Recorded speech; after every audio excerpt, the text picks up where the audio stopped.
Seja bem-vindo a mais uma edição do podcast do Relatório Reservado. Eu sou o João Bittencourt, editor de política do RR. Nesta edição, os destaques são: Trump.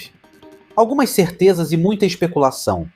A vitória mais ampla e rápida do que se previa de Trump, embora dentro dos cenários plausíveis, dará muito força à largada de seu governo, bem como já o torna, de imediato, o centro das atenções e especulações globais.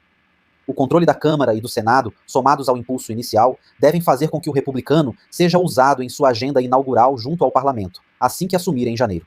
Essas articulações, entretanto, começarão de imediato. Entre os inúmeros tópicos que poderão afetar o Brasil e a agenda internacional, há alguns basicamente garantidos de cara. Vai ampliar o embate econômico com a China, que já havia se tornado um fator central da agenda de Biden. A principal diferença é que devem ser tomadas medidas mais diretas e clássicas, com destaque para a taxação dos produtos chineses e de outros países, bem como a tentativa de interiorizar a produção industrial. A medida pode, ao mesmo tempo, enfraquecer o já combalido crescimento do gigante asiático, afetando o Brasil por tabela, como reaproximar o país da Europa. Isso porque Biden afastou os europeus da China, em parte por seu foco na OTAN e na oposição à Rússia. A sustentação da Ucrânia na guerra com os russos, justamente, é outro viés no qual se espera um cavalo de pau do republicano, ainda que a forma com que agirá esteja menos clara. 2. Terá foco em aumentar a produção petrolífera e industrial norte-americana, sem as conexões com uma política ambiental que a gestão Biden tentava implementar, mesmo que com resultados práticos bastante limitados. Ou seja, menos engajamento em acordos e investimentos na área e mais foco na economia tradicional. Como se trata de uma narrativa essencial para a diplomacia brasileira e braço da atração de investimentos, o país será afetado. A ver se recuará no protagonismo por uma perda de tração global do tema ou se poderá ocupar um vácuo deixado pelos norte-americanos.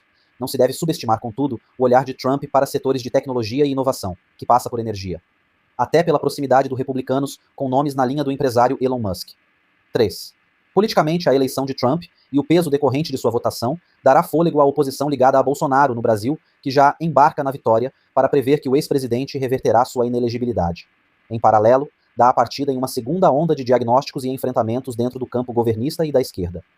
O mote é duplo: avaliar como será a relação de Trump com Lula e se o governo dos Estados Unidos pressionará as instituições brasileiras, alinhando-se abertamente ao campo bolsonarista, usar a vitória como base para traçar um cenário de erros, acertos e caminhos até 2026. Tanto nesse ponto 3, quanto em diversos outros assuntos que virão à tona nos próximos dias, entretanto, há muita especulação e jogo político e poucas certezas. Nesse primeiro momento, os movimentos no Brasil refletirão muito mais agendas e divergências anteriores, que serão gás para um mar de interpretações e prognósticos, do que um panorama concreto baseado em fatos. Em certa medida, o mesmo vale para detalhadas previsões macroeconômicas, nacional e internacionalmente. Trump é um político de grandes e firmes linhas de gestão, mas que entre elas pode constantemente ajustar e até mudar táticas e planos de ação. A voz que você ouviu nesse podcast foi gerada por inteligência artificial, mas todo o conteúdo escrito foi produzido por jornalistas do Relatório Reservado.